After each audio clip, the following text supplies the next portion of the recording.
Thank you.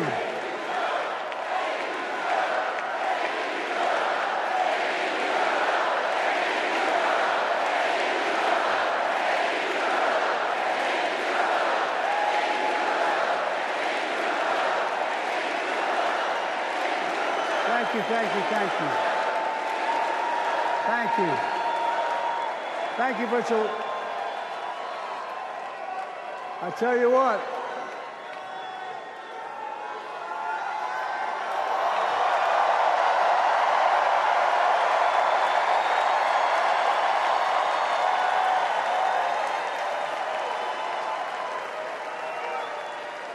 To my dearest daughter, Ashley, God love you, you're incredible. Thanks for the introduction and for being my courageous heart, along with Hunter and our entire family, and especially our rock, Jill.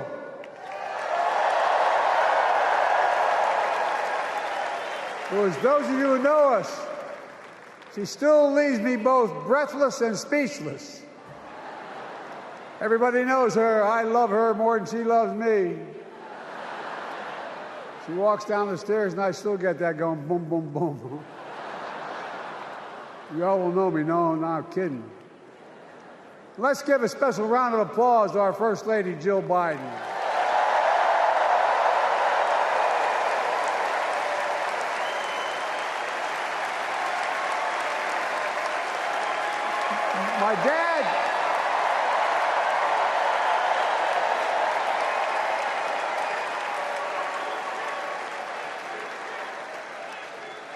My dad used to have an expression, for real. He'd say, Joey, family is the beginning, the middle, and the end.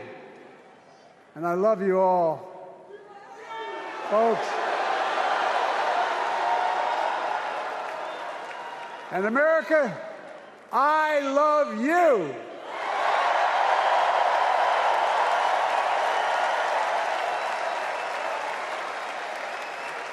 Folks, let me ask you.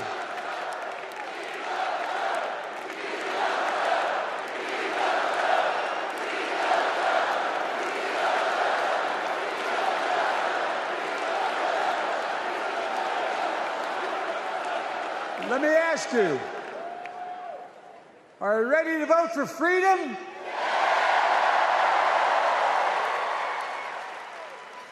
Are you ready to vote for democracy and for America? Let me ask you, are you ready to elect Kamala Harris and Tim Walz, President and Vice President of the United States?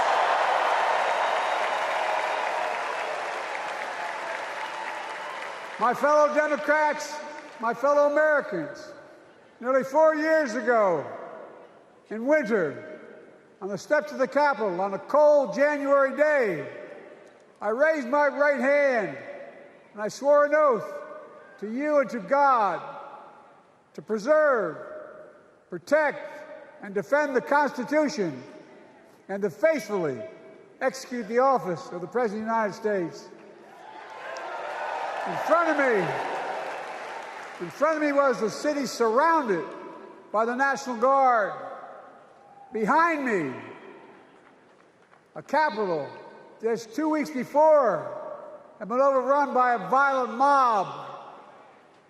But I knew then, from the bottom of my heart, that I knew now, there is no place in America for political violence. None. You cannot say you love your country only when you win.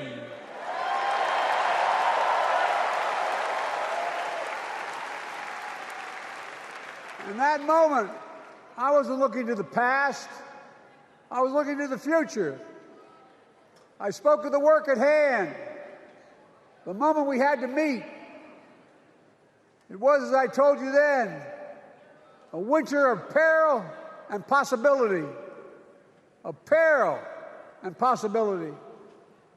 We're in the grip of a once-in-a-century pandemic, historic joblessness, a call for racial justice long overdue,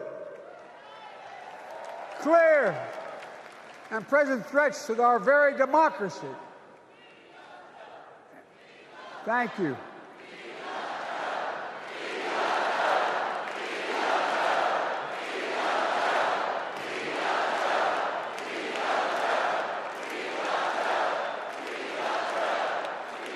And yet I believed then, and I believe now, that progress was and is possible. Justice is achievable, and our best days are not behind us, they're before us.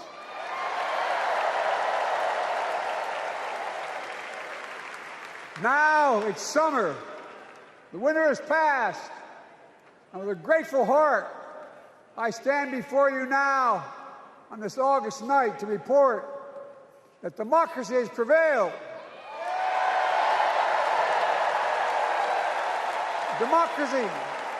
Democracy has delivered.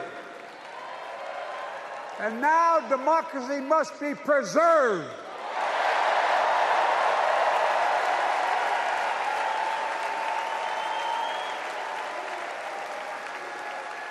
You've heard me say it before. We're facing an inflection point.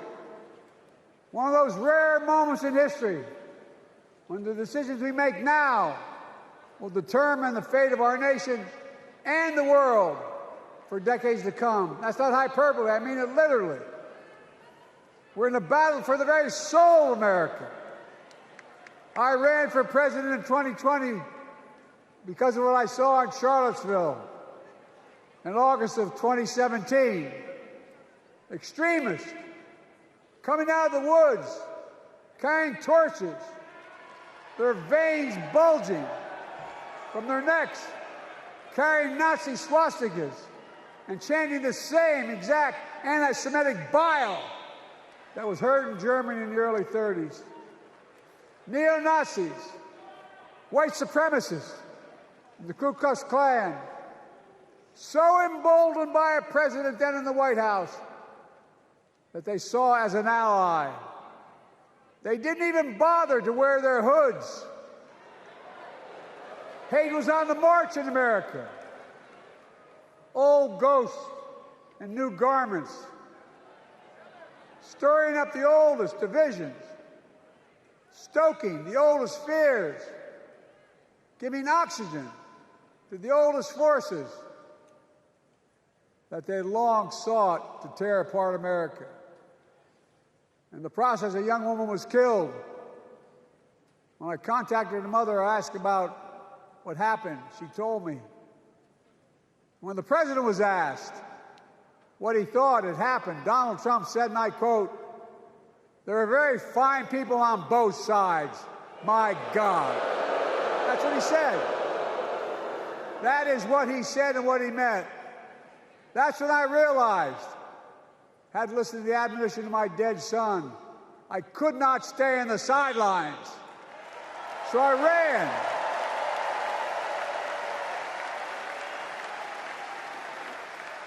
Because I had no intention of running again. I just lost part of my soul. But I ran with a deep conviction. In America, I know and believe in an America where honesty, dignity, decency still matter. An America where everyone has a fair shot and hate has no safe harbor.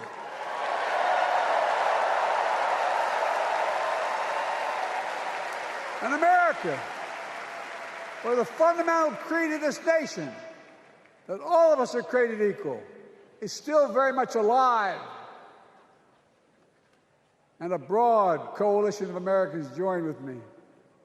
81 million voters voted for us, more than any time in all of history. Because of all of you in this room and others, we came together in 2020 to save democracy.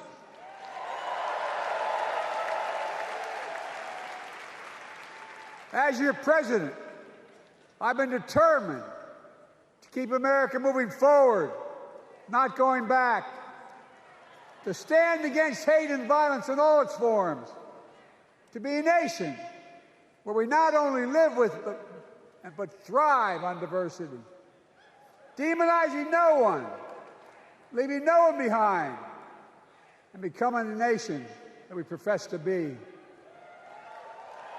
I also ran to rebuild the backbone of America, the middle class.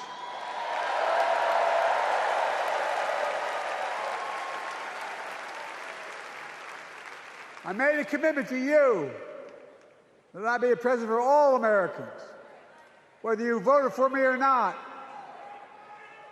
We have done that. Studies show the major bills we have passed actually delivered more to red states than blue, because the job of the president is to deliver to all of America.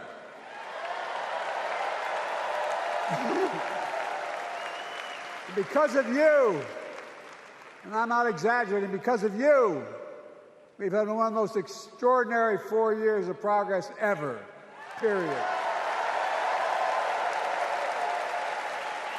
When I say we, I mean Kamala and me. Just think about it.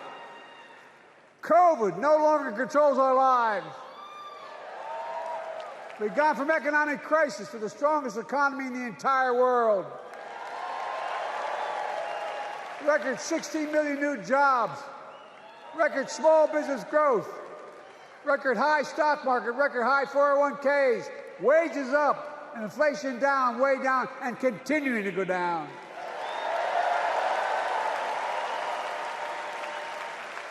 The smallest racial wealth gap in 20 years. And yes, we both know we have more to do, but we're moving in the right direction. More Americans have peace of mind that comes from having health insurance. More Americans have health insurance today than ever before in American history.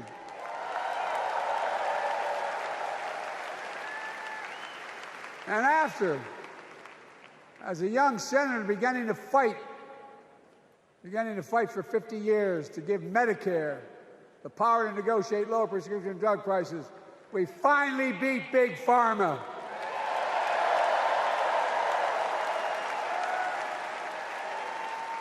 And guess who cast the tie-breaking vote? Vice President, soon-to-be President Kamala Harris.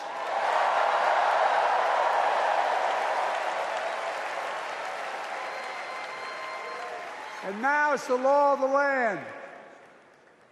Instead of paying $400 a month for insulin, seniors with diabetes will pay $35 a month. The law we passed already includes, starting in January, every senior's total prescription costs can be capped at $2,000 no matter how expensive the drugs they have. And what we don't focus on, and our Republican friends don't seem to understand, our reforms don't just save seniors money, they save the American taxpayers money. You know what we just passed saved? It saved $160 billion over the next decade. That's not hyperbole. It's because Medicare no longer has to pay those exorbitant prices to the big pharma. But look, well, thank you, Kamala, too. Look, folks, how can we have the strongest economy in the world without the best infrastructure in the world? Donald Trump promised Infrastructure Week every week for 4 years, and he never built a damn thing.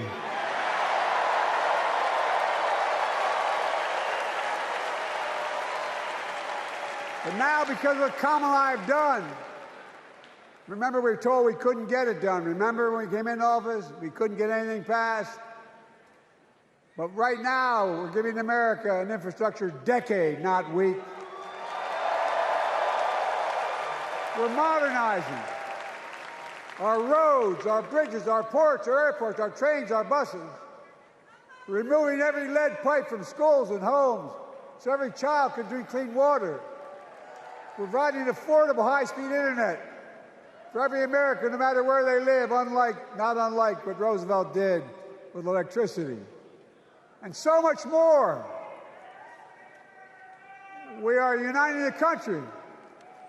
We're growing our economy. We're improving our quality of life. And we're building a better America.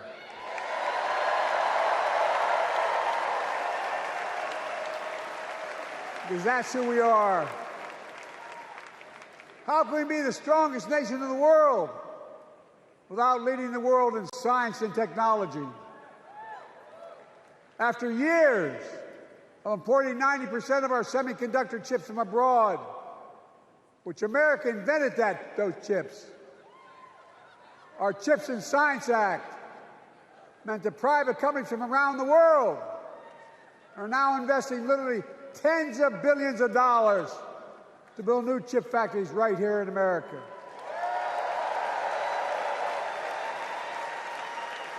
And over that period, they'll create tens of thousands of jobs.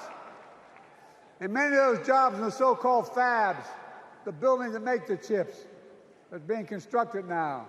And guess what? The average salary in those fabs, size of a football field, will be over $100,000 a year, and you don't need a college degree.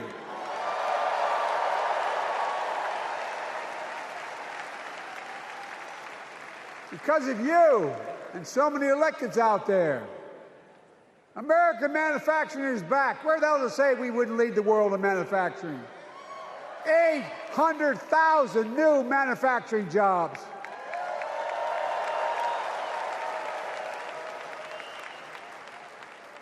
Our Republican friends and others made sure they'd go abroad to get the cheapest labor. We used to import products and export jobs.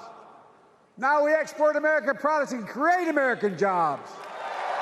Right here in America, where jobs belong.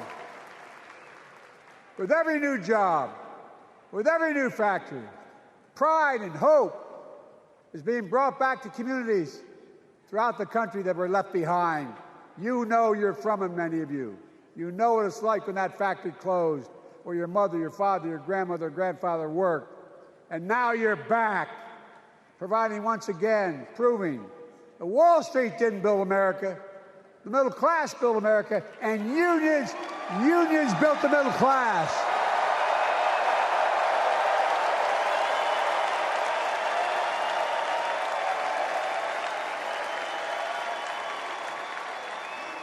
It's been my view since I came to the Senate.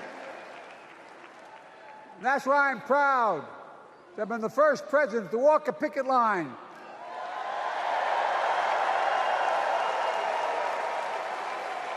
and be labeled the most pro-union president in history, and I accept it. It's a fact.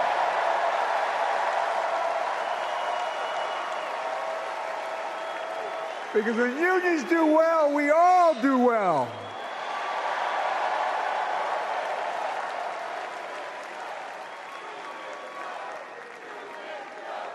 You got it, man. You got it.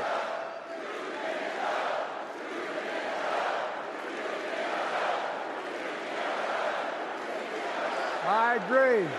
I'm proud. Look, remember we told we couldn't get anything done because we couldn't get anything done in the Congress? Well, with your support, we passed the most significant climate law in the history of mankind.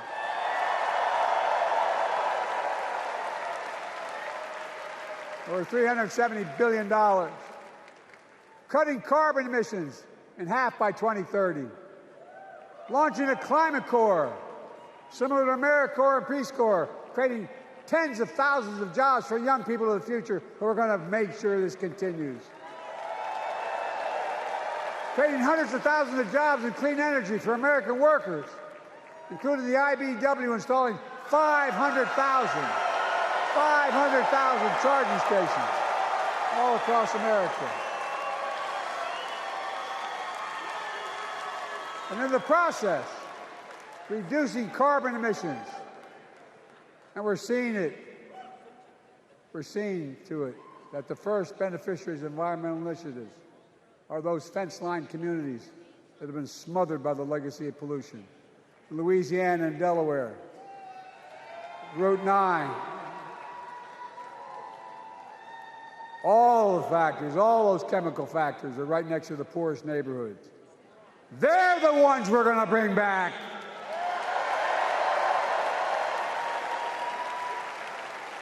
And how?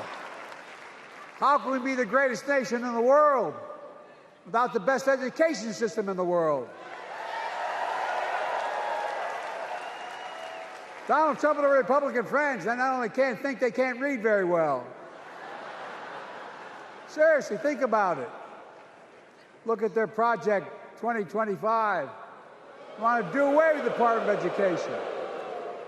Well, during the pandemic, Kamala and I helped states and cities get back their schools back open. And we gave public school teachers a raise.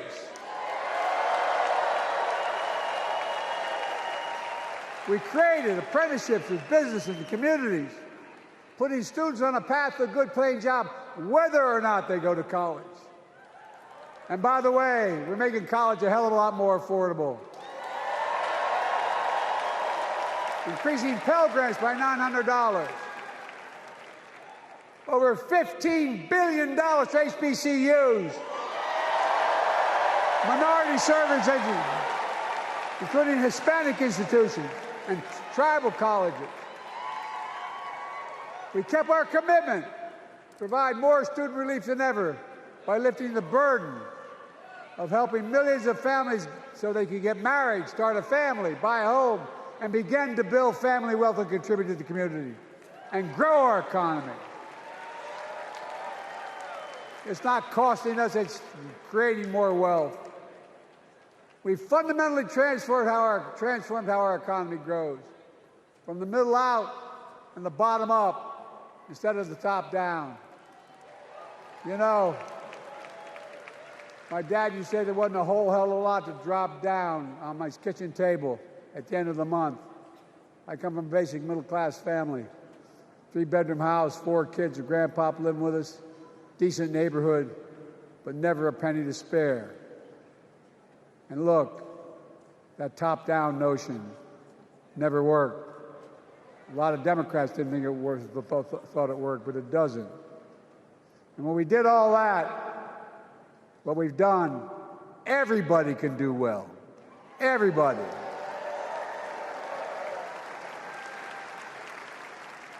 Donald Trump calls America a failing nation. No, I'm serious. But think about this. Think about this. He publicly says to the whole world, I'm going to say something outrageous. I know more foreign leaders by their first names and know them well than anybody alive. Just because I'm so damn old. But I'm not joking. Think of the message he sends around the world when he talks about America being a failing nation. He says we're losing. He's the loser. He's dead wrong.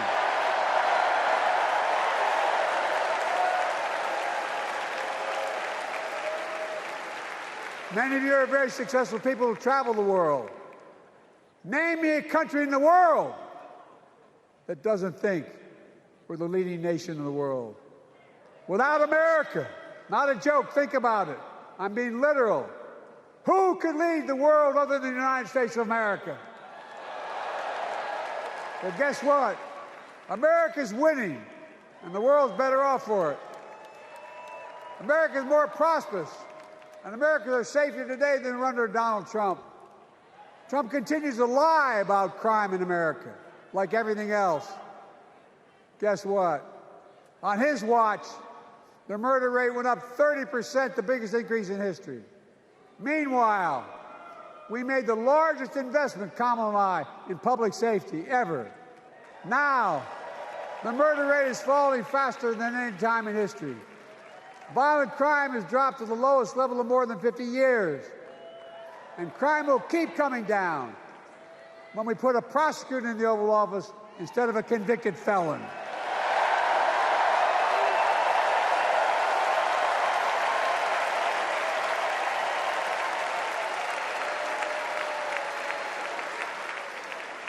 And folks, the distinguished senator from the C Senator from California and I passed the first ban on assault weapons. And guess what? It worked. If we care about public safety, we need to prevent gun violence. And what makes me ashamed when I travel the world, which I do, more children in America are killed by a gunshot than any other cause in the United States.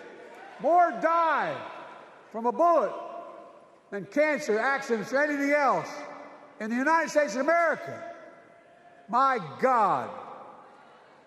That's why Kamala and I are proud. We beat the NRA when we passed the first major bipartisan gun safety law in 30 years.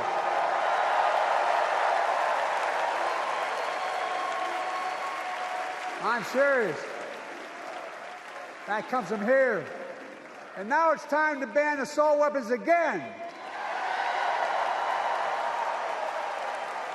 And demand universal background checks.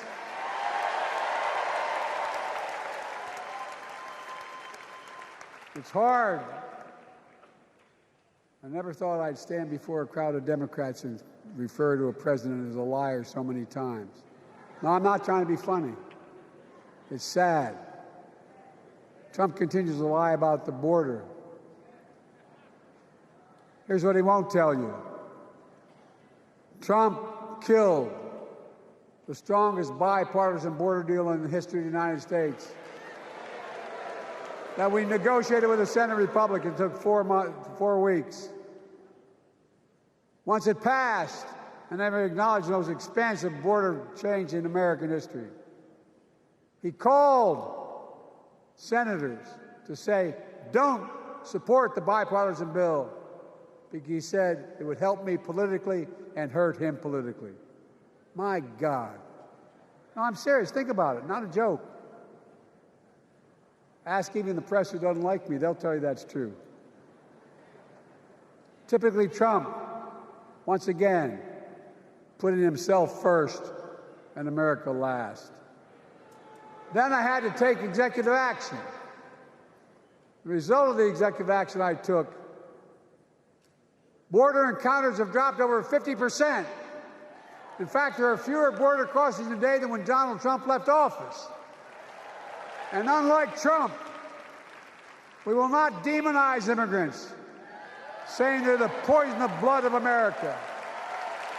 Poison the blood of our country. Kamala and I are committed to strengthening legal immigration, including protecting dreamers and more.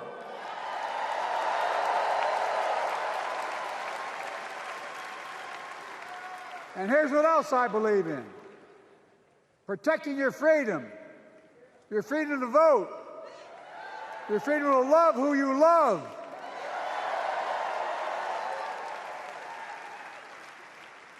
and your freedom to choose.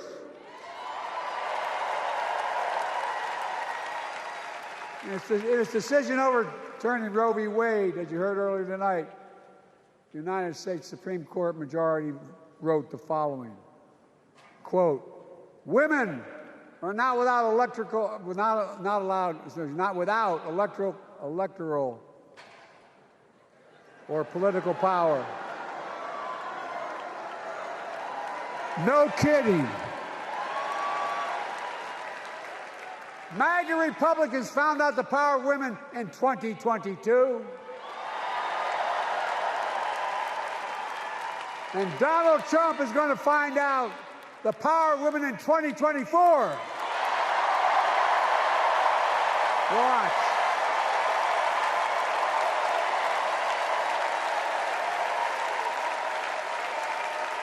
And where Trump and his mega Republican right-wingers seek to erase history, we Democrats continue to write history and make more history. I'm proud to have kept my commitment to appoint the first black woman in the United States Supreme Court.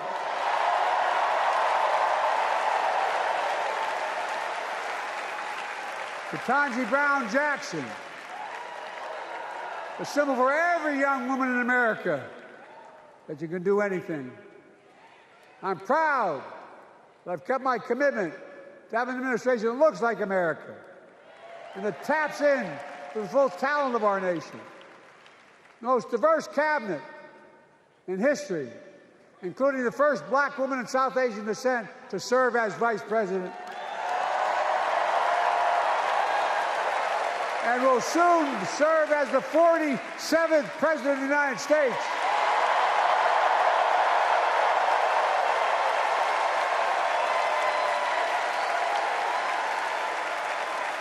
She is good. Look. Thank you, Kamala.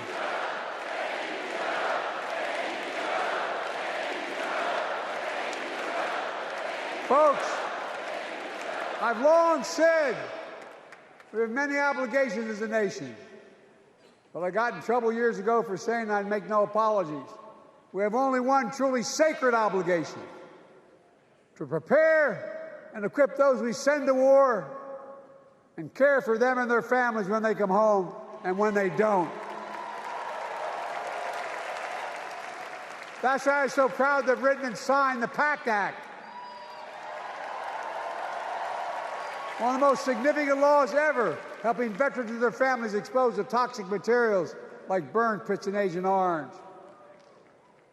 I was around during the Vietnam War.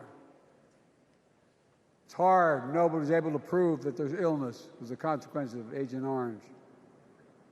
And no one was able to prove initially that because they lived in burn pits like my son lived next to in Iraq for a year, that is the cause of their illness. But because of the PACT Act,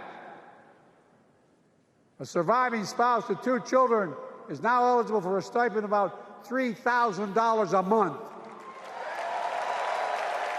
And those children who lost a parent are eligible for tuition benefits to go to college and to get job training. It's already helping over 1 million veterans and their families just so far. Well, I love them, and I'm so proud of my son's service. We get it. But guess who doesn't get it and doesn't respect our veterans? We know from his own chief of staff, the 4-star General John Kelly, that Trump, when in Europe, would not go to the grave sites in France. The brave service members who gave their lives to this country. He called them suckers and losers. Who in the hell does he think he is? Who does he think he is? There's no words for a person. They are not the words of a person not worthy of being commander-in-chief. Period. Not then, not now, and not ever. I mean that. I mean that from the bottom of my heart.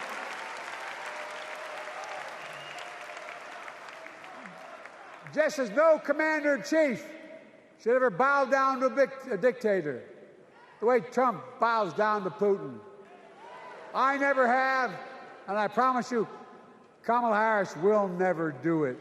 Will never bow down.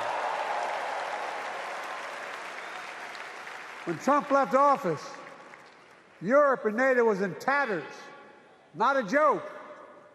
America First doctrine changed our whole image in the world. Well, they gave the hours, about 190 hours sum total, me and my counterparts or heads of state in Europe, to strengthen NATO. We did. We united Europe like it hadn't been united for years, adding Finland and Sweden to NATO. 10 days before he died, Henry Kissinger called and said, not since Napoleon has Europe not looked over their shoulder at Russia with dread, until now. Until now. Well, guess what? Putin thought he'd take Kyiv in 3 days. 3 years later, Ukraine is still free.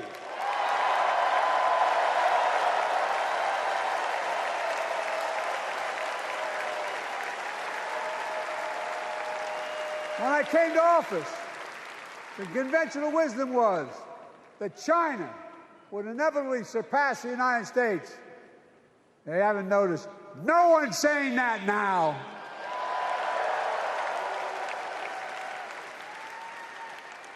And we'll keep working to bring hostages home and end the war in Gaza and bring peace and security to the Middle East.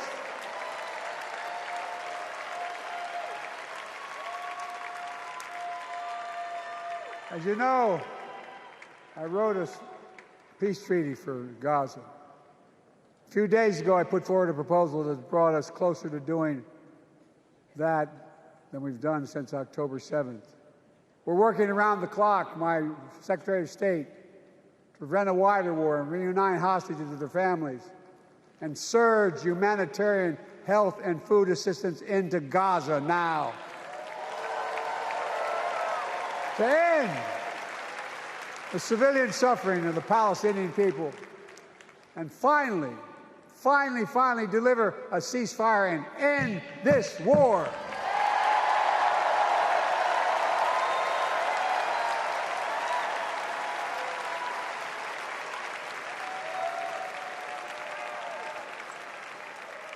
Those protesters out in the street, they have a point. A lot of innocent people are being killed on both sides. Just as we worked around the clock to bring home wrongfully detained Americans and others from Russia in one of the most complicated swaps in history, but they're home. Kamala and I are going to keep working to bring all Americans wrongfully detained around the world home. I mean it. Folks, I've got 5 months left in my presidency. I've got a lot to do. I intend to get it done.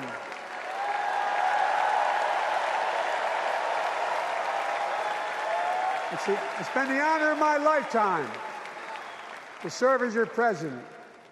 I love the job, but I love my country more. I love my country more. And all this talk about how I'm angry at all those people who said I should step down, that's not true.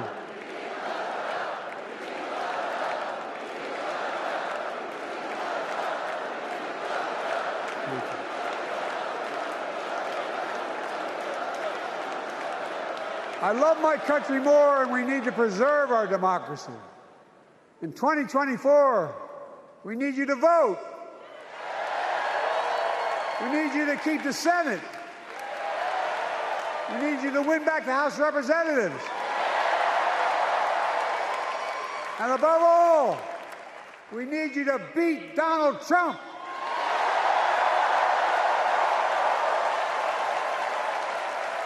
And elect Kamala and Tim President and Vice President of the United States of America. Look, they'll continue to lead America forward, creating more jobs, standing up for workers, growing the economy, lower the cost to American families so they just have a little more breathing room. We've made incredible progress, but we have more work to do. And Kamala and Tim will continue to take on corporate greed and bring down cost of food. They'll keep taking on Big Pharma, making insulin $35 a month, not just for seniors, but for everyone in America. And capping prescription drug costs at a total of $2,000, not just for seniors, but for everyone. And folks, that's going to save America again tens of billions of dollars. Folks, they'll make housing more affordable, building 3 million new homes, providing $25,000 down payment assistance for the first-time home buyer, more than the 10 we approved. Donald Trump wants a new tax on imported goods, food, gas, clothing, and more. You know what that will cost the average family, according to the experts? $3,900 a year in a tax. No, it's a fact. Kamala and Tim will make the child care tax credit permanent.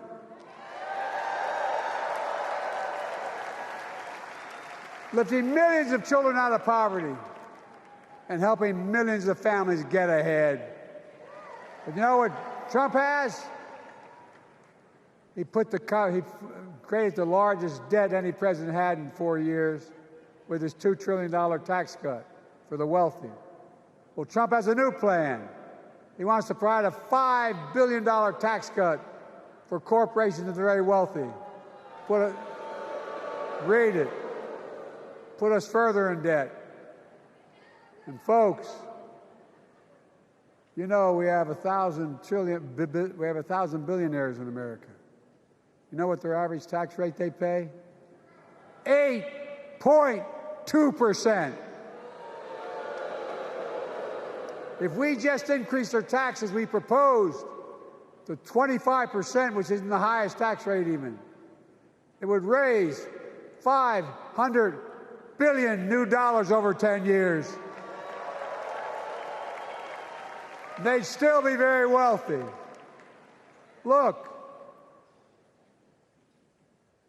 Kamala and Tim are going to make them pay their fair share. They'll protect Social Security and Medicare. Trump wants to cut Social Security and Medicare. Kamala and Tim will protect your freedom. They'll protect your your right to vote. They'll protect your civil rights. And you know Trump will do everything to ban abortion nationwide. Oh, he will.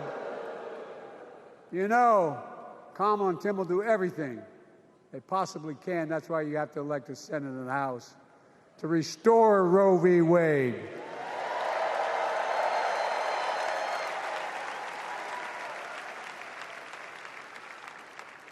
The ancient Greeks taught us that character is destiny.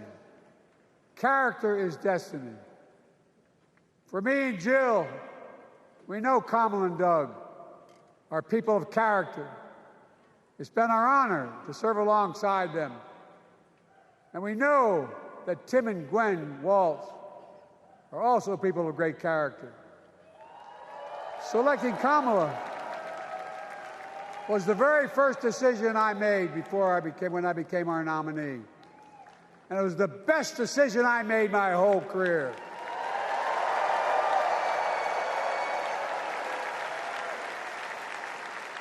We've not only gotten to know each other, we've become close friends.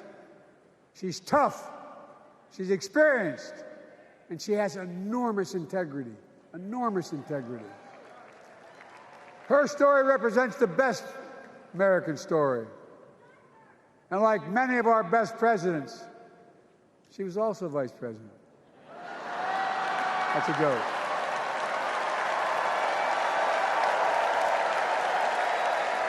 But she'll be a president our children can look up to. She'll be a president respected by world leaders because she already is. She'll be a president we can all be proud of. And she will be a historic president who puts her stamp on America's future.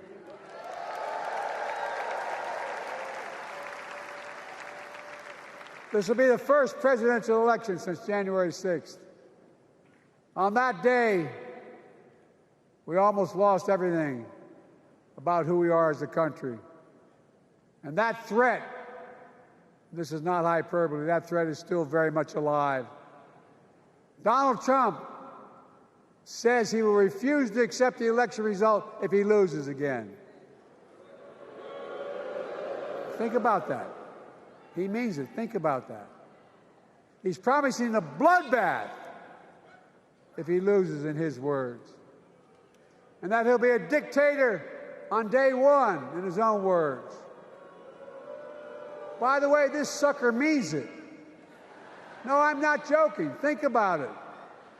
Anybody else said that in the past, you'd think he was crazy. He is crazy, but you'd think it was an exaggeration, but he means it. We can't let that happen. Folks, All of us carry a special obligation. Independents, Republicans, Democrats. We saved democracy in 2020, and now we must save it again in 2024.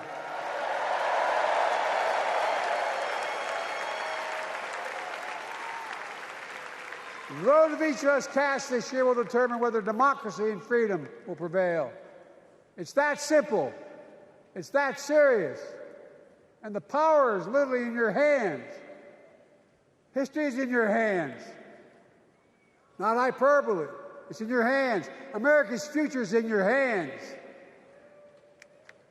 Let me close with this. Nowhere else in the world could a kid with a stutter and modest beginnings in Scranton, Pennsylvania, and Claymont, Delaware, grow up to sit behind the resolute desk in the Oval Office.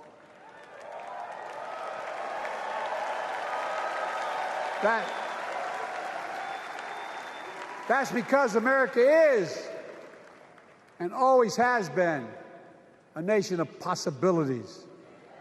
Possibilities. We must never lose that. Never. Kamala and Tim understand that this nation must continue to be a place of possibilities, not just for the few of us, but for all of us.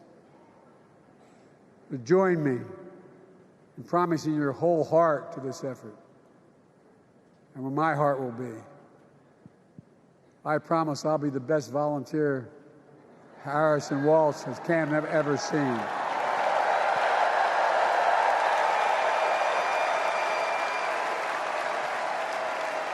Each of us has a part in the American story. For me and my family, there's a song that means a lot to us, that captures the best of who we are as a nation. The song is called American Anthem. There's one verse that stands out, and I can't sing worth a damn, so I'm not going to try. I'll just quote it.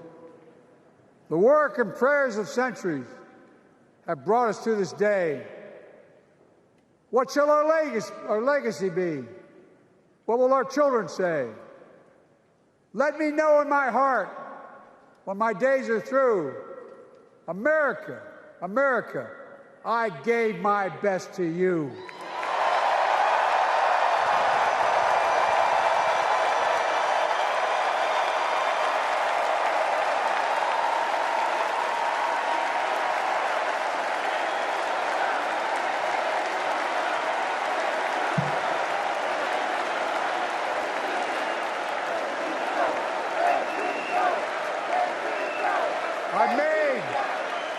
I've made a lot of mistakes in my career, but I gave my best to you. For 50 years, like many of you, I've given my heart and soul to our nation. And I've been blessed a million times in return with the support of the American people. I've either been too young to be in the Senate because I wasn't 30 yet, and too old to stay as president. But I hope you know how grateful I am to all of you. I can honestly say, and I mean this from the bottom, give you my word as a Biden, I can honestly say I'm more optimistic about the future than I was when I was elected as a 29-year-old United States Senator. I mean it. Folks, we just have to remember who we are. We're the United States of America.